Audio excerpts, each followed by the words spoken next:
So we're going to talk today about global citizenship education in the homeschool and why global citizenship education is, in my opinion, an incredibly important part of a child's overall education. First, I'm going to ask you a quick question. What is a citizen? This is a loaded question and kind of a trick question. So, what is a citizen? And there's no right or wrong answer here. I'm just looking for your ideas about what it is. I feel like it's someone who belongs to a community intentionally. Okay. Any other ideas about what a citizen is? I would say what the same. Does it have to be intentionally? Well, No, no. actually. Like legally, no, right? Like you just are born into it and then you can't really get out of it. I do hear a lot of times a person who belongs to a country legally. I do hear that one a lot. I hear a lot of different answers. It's always interesting to me to hear the answers that are given. But the official definition of a citizen is a person belonging to a community of other people. Yeah, that's true. You did say that. But the word that got me with your answer was intentionally. And that's why I asked you for clarification, because a person can be an unintentional citizen of a country, right? Like, I'm an American citizen, but was that intentional on my part? Now, if you go to another country and you become a citizen of that country as a naturalized citizen, that is intentional. But if you're born in a country, you get that citizenship.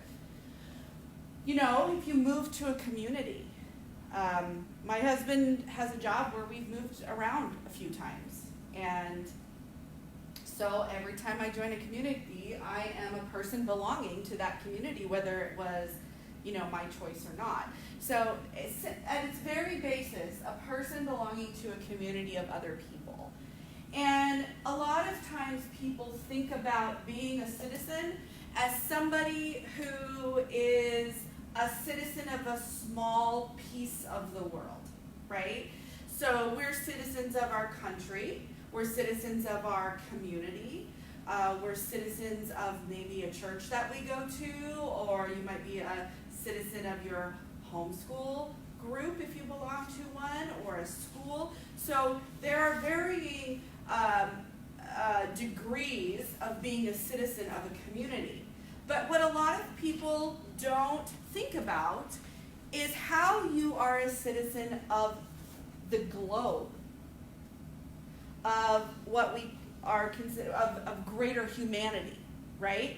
So you can be a citizen because you're a person in this world.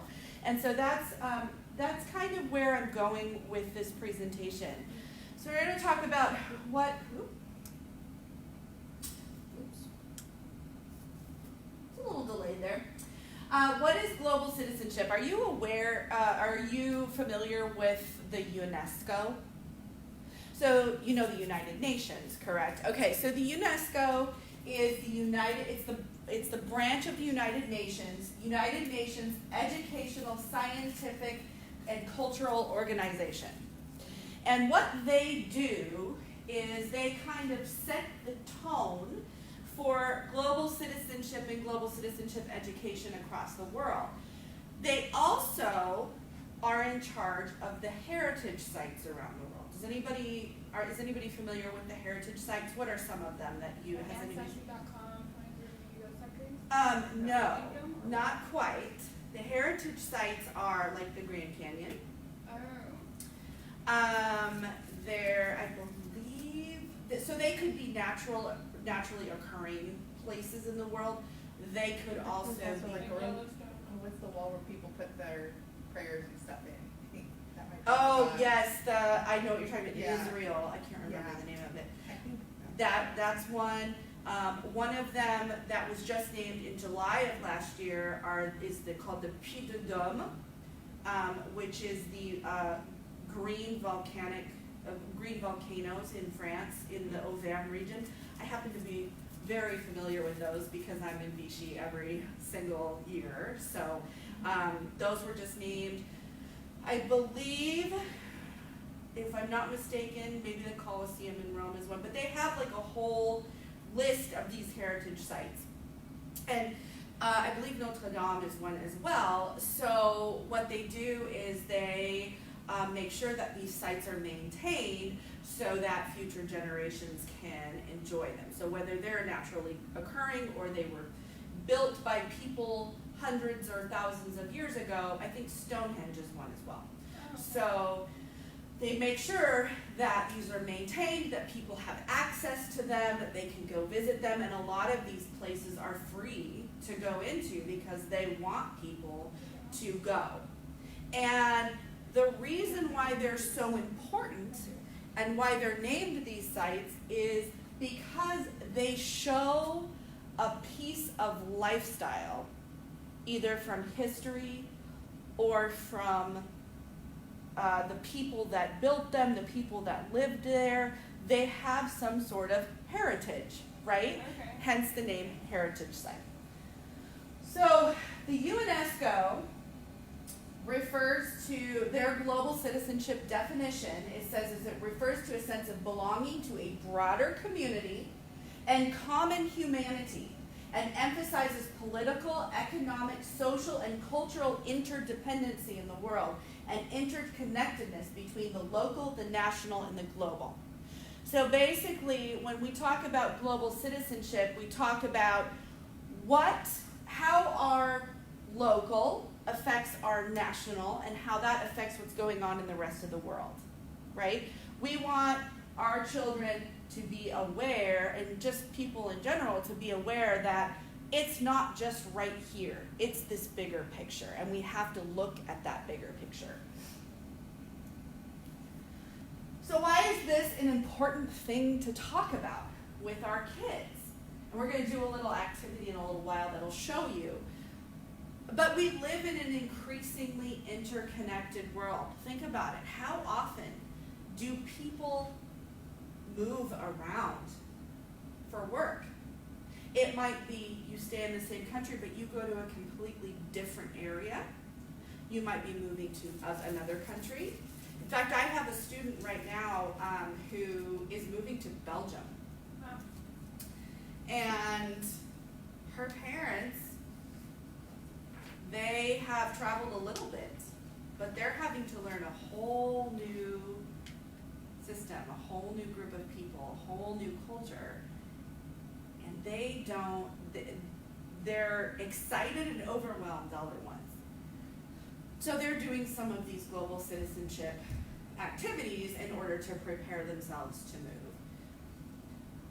Understanding our part in the world as a whole helps us become better ambassadors for our own cultures and our own communities. This is important. We're going to talk about the difference between an ambassador and diplomacy and what that means for us as individuals as well as the greater community. And we have many cultures within our own community, and workplaces are becoming more and more diverse. So knowing how to interact with those who are different from you, not just coming from a different culture, but maybe grew up in a different type of household with different values, learning how to work together with those people and have those interpersonal skills is very important for our future. I'm going to skip over this a little bit, but these are the core competencies that the UNESCO defines for global citizenship education.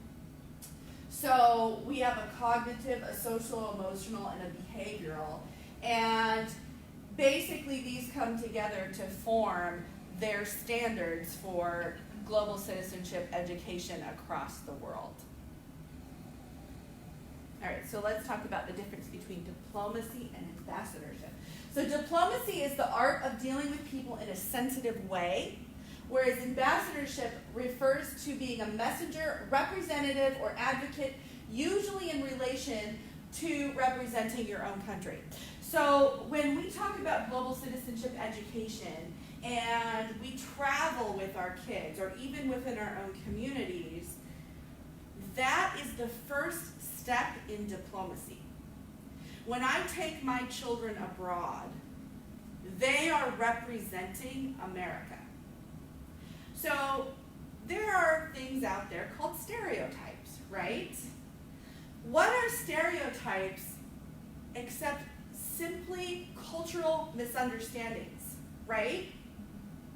Because I said in my talk the other day that we tend to think that the way that we live is the norm, and how others live is weird or strange or not the norm. So understanding that these stereotypes can be explained, I mean, they're there for a reason, right? Like, I used the example the French are rude. Well, no, we're not rude, we're just direct. We are not as overtly smiley and friendly, and that can be seen as rude. But when you break it down, it's just a difference in culture. And so understanding that is diplomacy, right?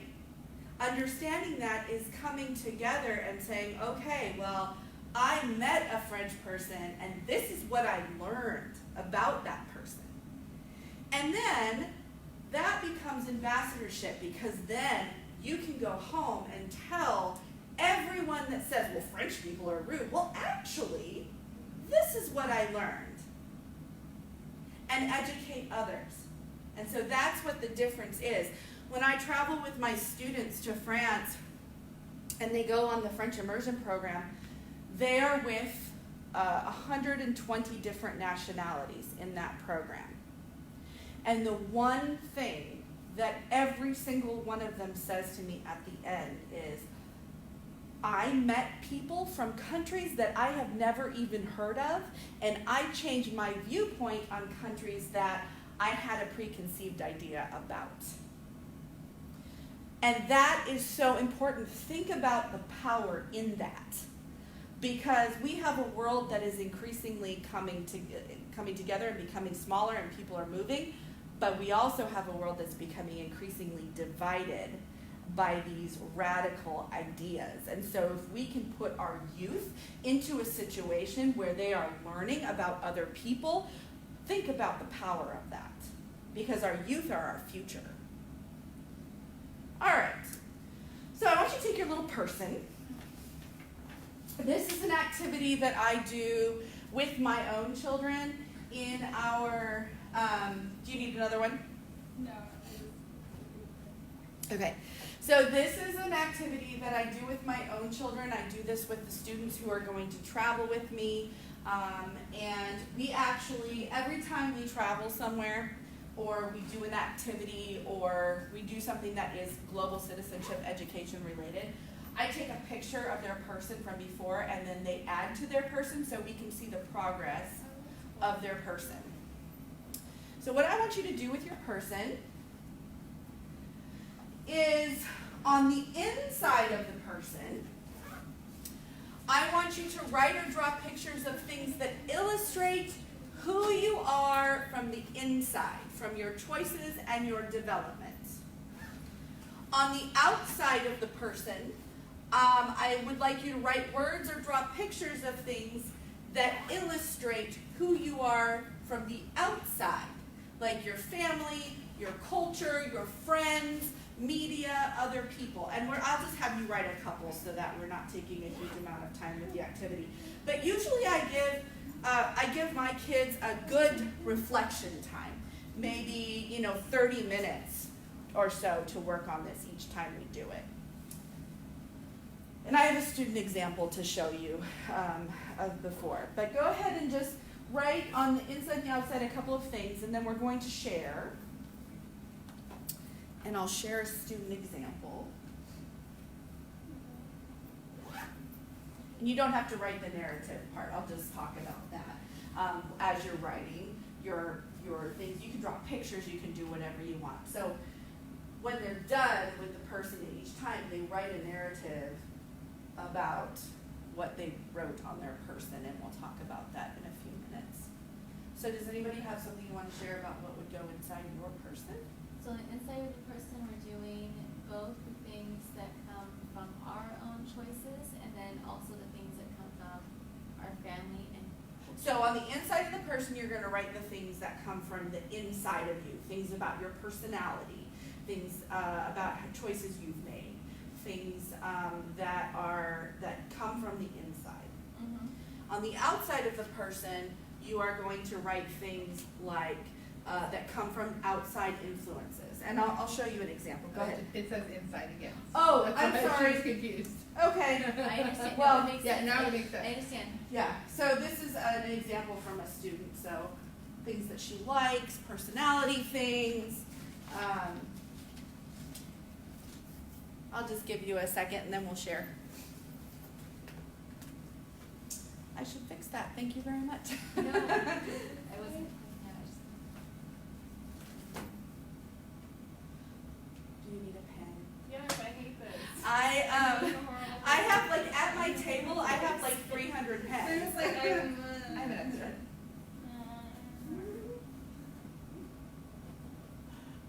I had one.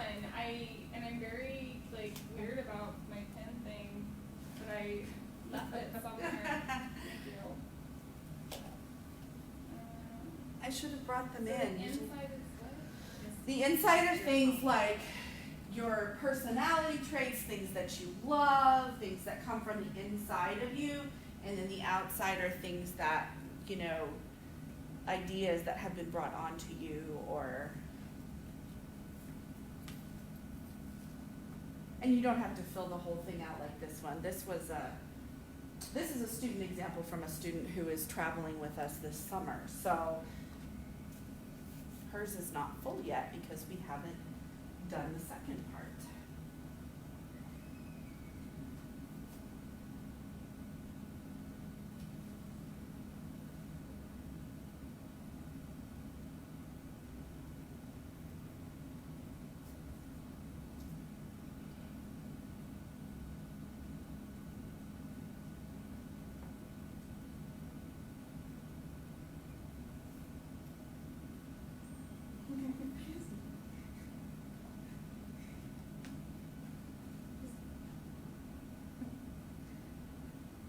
My watch does that too. I'm constantly Like, like, it's like and stick with it, or I mean that means persistence. oh. First graders. It's okay. So because of time, let's see if anybody has anything to share. Does anyone want to share something from the inside of your person? I am a very controversial person in the way that I could be really talkative, and then I will be really quiet. Mm-hmm. And I've had people tell me, you really don't have a middle ground, and I'm like, yeah. My husband's like that too. I'm an observer, I think, Uh-huh. a lot of the times, and I'm introverted for sure. Okay. I could be extroverted. Yeah. I just don't like to. Okay. So do you have something? Do you want to share something from your outside now? Do anything on that side. Okay, so what's the outside I'm supposed to do? So the outside is like ideas, influences, whatever that come from the outside of you.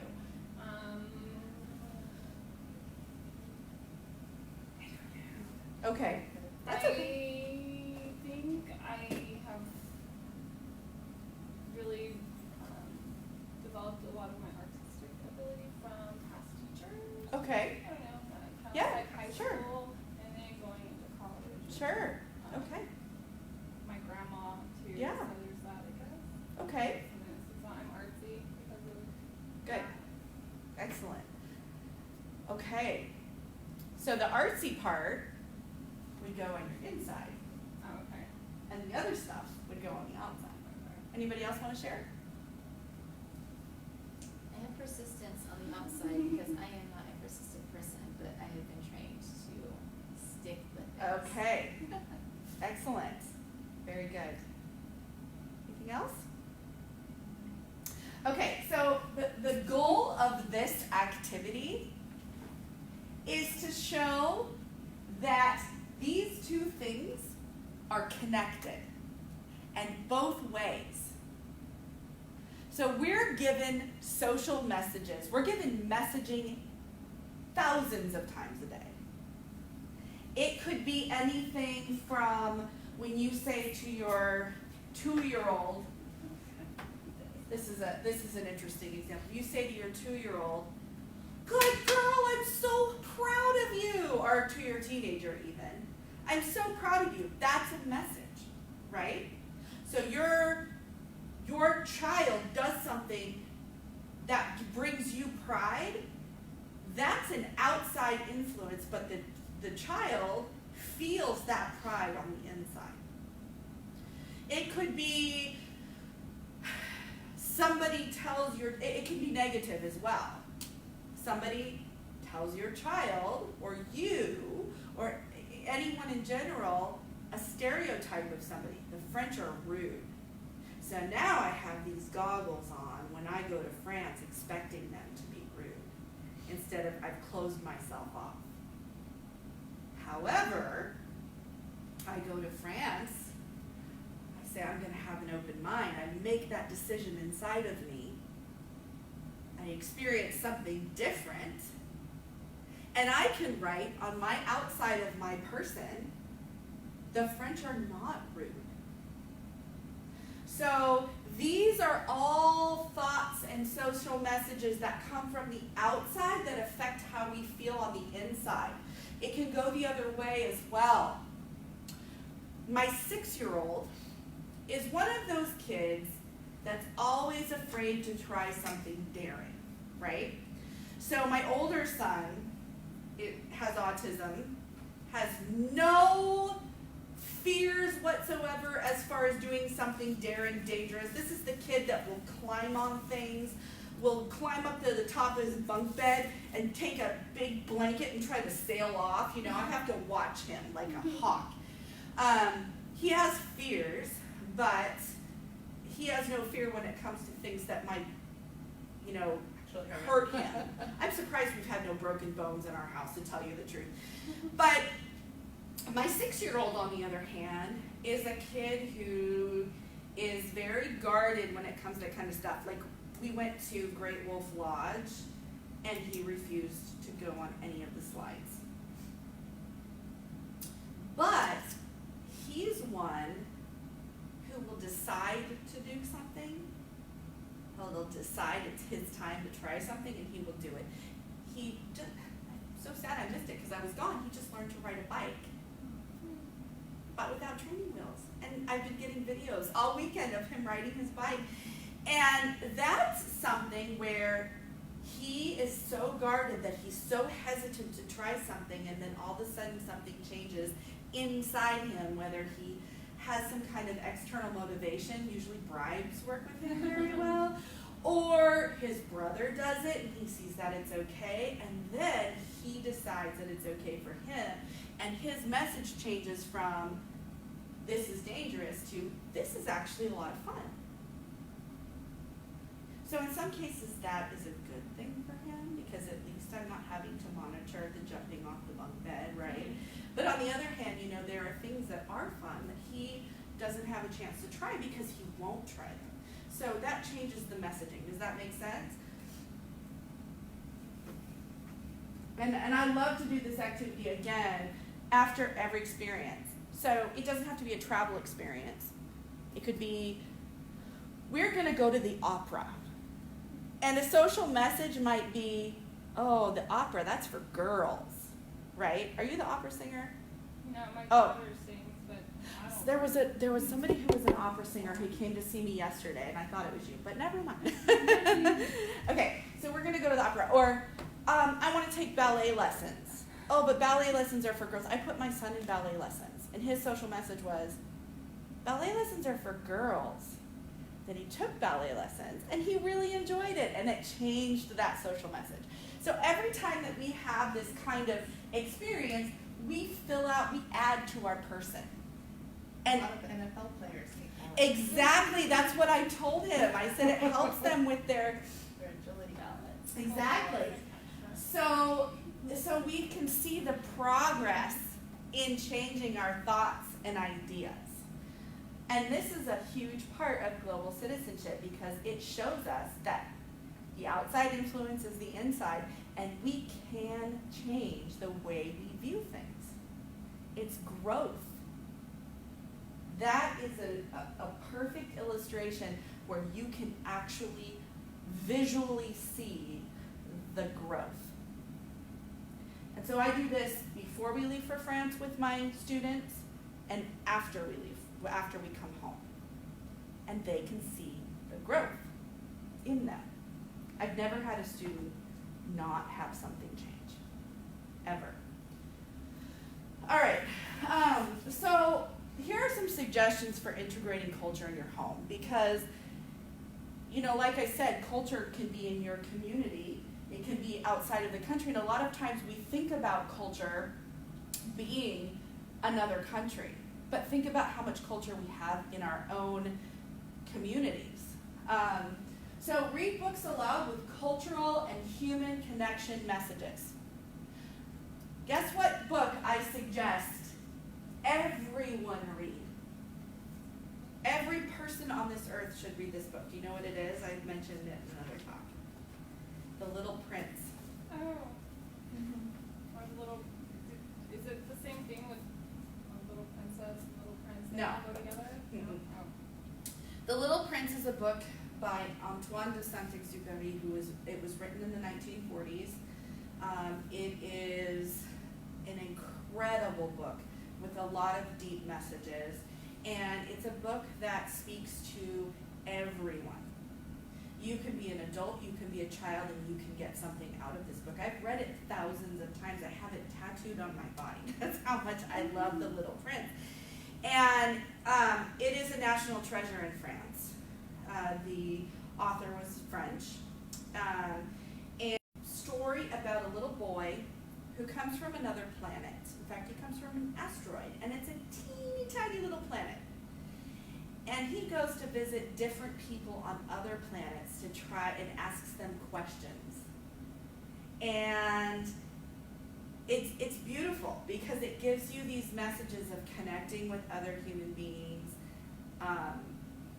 and realizing what's really important in life. And the important thing in life is valuing the people in your life and meeting new people. So this is a book that I suggest everyone read. It's like 80 pages long. It's not even, it's not a long book. It's a great read aloud. I actually have a book study for it. It was just released on Amazon, and I have it in as a self-study course as well that families can do together. I teach it in all my French classes. I've done it with my kids. We've read it in both French and English. I mean, it's a book that is super, super important and has an especially important message for today. What is the age level for that book? For independent readers? I've read it, for an independent reader. I mean, my son read it in 3rd grade. It's not a hard book to read, but my son's a little ahead with his reading, That's so about there. yeah. I have that book on my bookshelf, and I've had it for years, and I've never opened it. It's such a cute cover, though. I don't know where I got it from. I would suggest seriously doing it as a read aloud as a family. I mean, really, that's what we do. And we don't read it just once, we read it every year. Yeah. Okay, so what's your tattoo of? Yes. I have one here. Is it the prince? That's a little prince in the fox. Uh-huh. And when you read the book, you'll find out the significance of the fox. And Yeah. then I have the quote on my foot. Wow. So he travels, Is that written to you? So you read it? I read Is it, that yeah. written out? Yeah. Wow, it's new. It is new. It's, yeah. So it's the little prince. He travels to other planets by catching birds. And he tries the birds. But so the quote is, in English, I'll say it, it is only with the heart, what is essential is in the heart that one can see rightly. And that's the essential message of the book. Beautiful. Yes. It makes me cry. I love it so much. Say it in French now. Major tattoo. OK. On ne voit bien qu'avec le cœur, l'essentiel est invisible pour les yeux. Wow. Gorgeous. Another great book that we've done as a read aloud is Esperanza Rising. Oh, I love that one. That is a beautiful book. I don't like reading it. It makes me cry.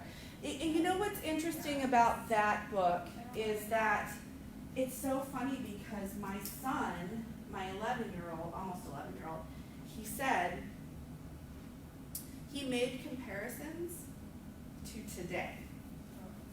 And when we read a book, sometimes I'll do we'll do a read aloud and then we'll do kind of a more formal study of it. That one we just discussed. And there were so many things that he wanted to discuss from that book and so many comparisons that he made. And I read it with both my 6-year-old and my almost 11-year-old. And even the 6-year-old was saying, asking questions. And so it's a really fun one I like is Kaffir Boy. That one is about apartheid, and that one would be maybe for a little bit older readers. But again, I really advocate for reading aloud these books with cultural messages as a family. And sometimes I do pick books that are way above my 6-year-old. But he picks up on stuff, and I think that's okay because he's listening and he's picking out the things and he's participating in the discussion. And the other thing about reading books with cultural messages, and any book in general, is not to just sit there and read it, but you read something and it's particularly powerful or has a message in it that you pick up on, and then you ask them. So if I say, if I read that quote from The Little Prince, and I could ask, what do you think that means? A more specific question could be, what is something that is important to you that you can't see or touch? Think questions like that. In Esperanza Rising, she got ripped from her home. This is a story of the author's grandmother, basically. You don't find out it's about her grandmother until the end. But she basically... Spoiler alert. It's like... No, it's not a spoiler. No. I read it because I have like an emphasis in history, so that was one of the books that they wanted us to read for cultural awareness type book. I was in college when I read it, and it's short. It's not really. And she has another book called Echo that I'm about halfway through, and it's really good as well. I have Esperanza Rising. Yeah. So things like that. She's a wealthy girl growing up in Mexico. Her father is killed, and she has to leave Mexico, and she gets put into like a worker camp in Mexico, and they come through the what are they, border people or whatever. Coyotes. Yeah. They say, what do they call them? The coyotes. Yeah, but they call them something else. They call them something else in the book, and I can't remember what it is. I can't remember right now. It's like on my head because I remember my ex used to say that because he also was reading it too and he saw me, but he said when he was little, because his family, they're Hispanic and they lived out like on a ranch where they had a bunch of Hispanic people, and his dad was actually really wealthy in Mexico. He was a sports medicine doctor. He came to America. Yeah. He's like nothing. Right. He's just like so people still come to him, ask him for help, but he said he remembers like they would come and bang on the door and he would be and they all have to get up and they freak out. And I'm like, oh my god, this is like so real. Yeah. It's just And but you they know, would call it, I can't remember what they say. Yeah. Oh, it's the yeah, and they I mean basically there are lots of questions you can ask for discussion in that. So I would say watch and analyze TED Talks. I love TED Talks. I did one. Yeah, this one is mine right here. But there are a lot of TED Talks on culture. These are some of the ones that I suggest. I have a book that I wrote that I also suggest more in the book, and there's lots of activities in the book as well for global citizenship education. Give the gift of experiences and not things. So my kids, they get something they can wear, something they need, something they can read, and then they get an experience. So that doesn't have to be a travel thing. It could be, you know, like I said, ballet lessons, music lessons, sports team participation, anything that gets them out and participating in the world. Because the experiences are forever and things are, yeah. We do International Cooking Night at our house. We also have the Radish Kids Box. Yeah, Have I you was heard that? thinking that when I saw that. Yeah, so, and also my kids are, you know, when you own a language school, your kids take all the languages, right? Mhm. So they're taking Chinese right now, and their Chinese teacher's really good at giving us recipes for our International Cooking Night. So we cook international foods. We usually do that about once a month. Sometimes the Radish Kids Box has, you know, is a country theme as well. So we do that. So we've done Thailand, and they did France, and I was a little disappointed. But Well, but because you're. and they've made all the recipes before, so we did it my way instead of the Radish Kids Box way. But it was still, you know, they still had a great time with it, and we've done China and Taiwan and things like that. Games from other cultures or in other languages. So I don't know if you've heard of Meal. They have an English version of it. It's a card game. Pétanque, which is a game that's like a bowling game that we play, and I didn't bring Is a it like picture. little tiny hard balls that you? Yeah, they're metal, and you like that, and then you have to get them close to a little tiny wooden ball. I think my friend tried to show me how to play Yeah. that because she actually went to go visit over, like she went to Italy and was like going. That's to Paris. bocce. That's Okay. bocce. Pétanque is a little bit like bocce, but it's but it's a similar game. Okay.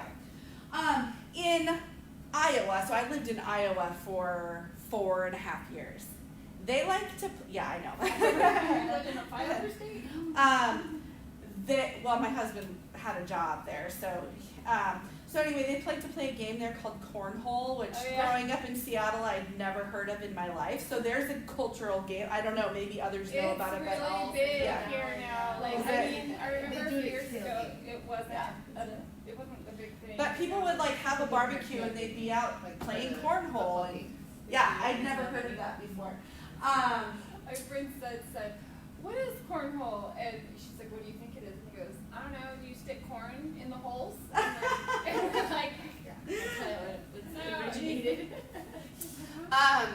So hosted exchange student. This is one I always suggest because it's a great way to bring another culture to you and into your home.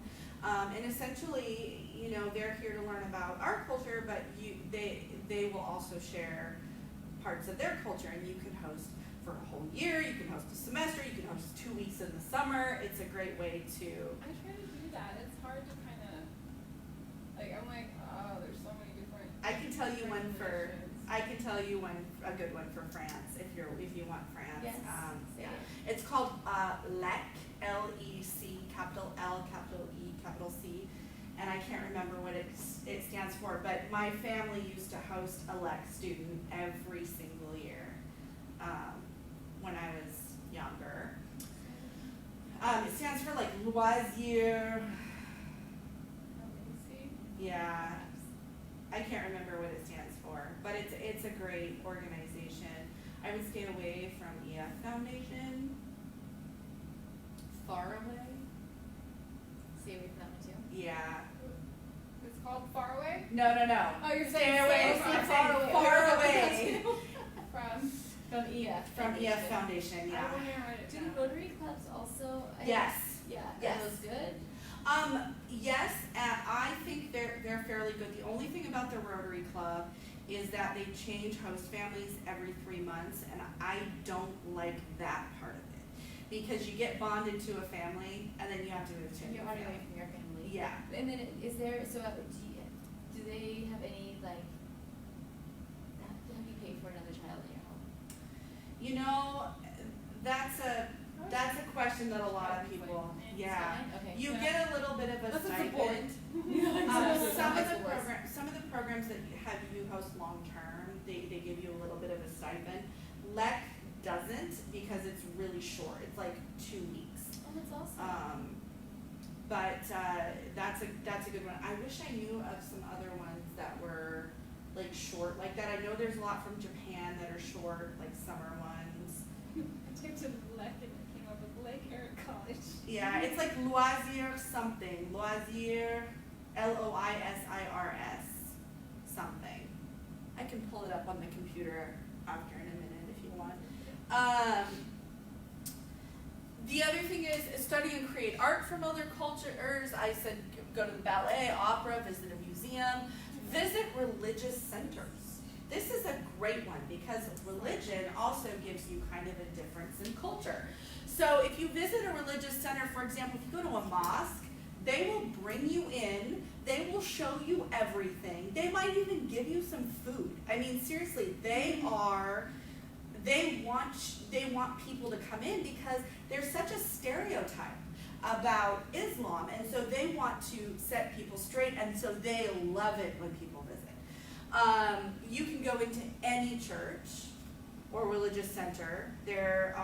Another really cool one to go visit is the ones from Thailand, the temples from Thailand. I don't know what they are, but those ones are really cool as well. Do you go during their services or do you call ahead?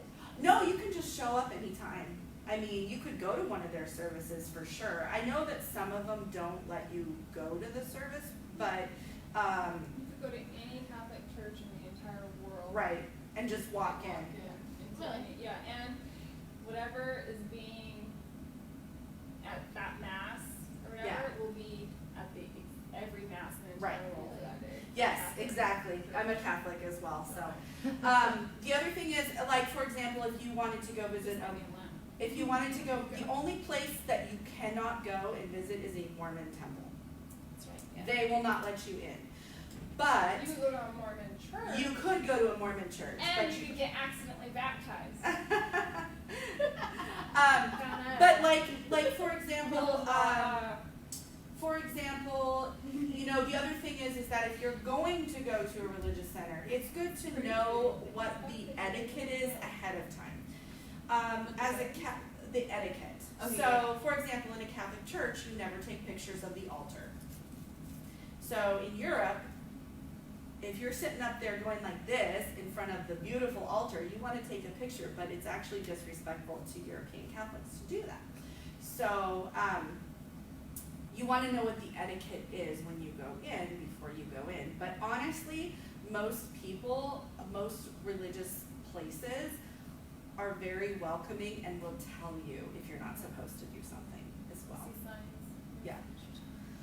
Or like in Europe, you have to have your shoulders covered, you have to have down to your knees, things like that, but there's signs all over. Like St. Anthony, they make you have a head cover. Yeah. If you walk in, like you can't, doesn't matter if you're Catholic or not, if you're a woman, you have to have your Where's head that?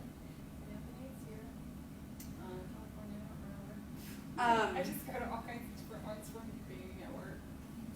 So anyway, so that is the whole of the presentation. If you have any questions, please let me know. This is my book right here, Pathways to Language Fluency, and there's a lot of ideas in there. There's a whole chapter on global citizenship education and travel. It's also about language acquisition and how we teach language in my school, so if you're interested in that, you feel free to come and talk to me, or if you have questions afterwards, feel free to come and talk to me. Yeah. Thank you. Sure, thank you for coming. Does anyone have any questions for me? I don't. I'm excited about the exchange student because Oh yeah, let me 2 pull that up. weeks, that's a really short commitment, and then I could do it. We travel a lot, so we can never do a long term. I always See, think I don't know if why I it's had a not host showing. family, I would be like, or a host child, I would be like, come with me. We're going here. It's gonna be fun. Yeah. Right, but if they're like a high school I student, don't know and why live it's in not school, showing you can't up just pull them there. out of school. Well, I know, but like we can. The exchange because if they're coming over for school Yeah. at the same time. But you were saying that there's some summer programs. Yeah. That they come during the summer. Yeah, some of them do. There we go. Oh, it's not even showing up there. Why Those not? are children. Yes. So cute. That was their Taiwan night. Yeah, we just did that one too. It was like, oh, Taiwan. No, it was Thailand, but they did Taiwan because their teacher's from Taiwan. So their Chinese good. teacher. Okay, here it's not pulling up there for some reason. So there it is, right there. She School said it's website. /USA, right? Yeah. Is it? It's. Oh no. Can I put it? I don't know. Oop, oh no! Well, it just pulled off anyway. So feel free to come up and hold on. Take a look up here and see. Okay. Welcome to